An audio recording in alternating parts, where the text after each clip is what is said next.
Hi guys!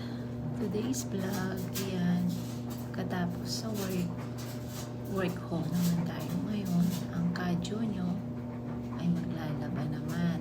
It's Friday afternoon. So after nagluto ng adobo, ayan naman ang gawain ng kadyo nyo. Laba-laba din pag may time. Bilang neto nga pengari, isang ina, wala talagang pahinga. Sabi nga nila, walang day off ang maging isang ina.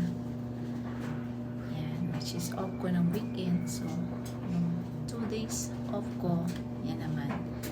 Sa trabawin ko naman yung bahay. Diba? Okay guys, thank you for watching.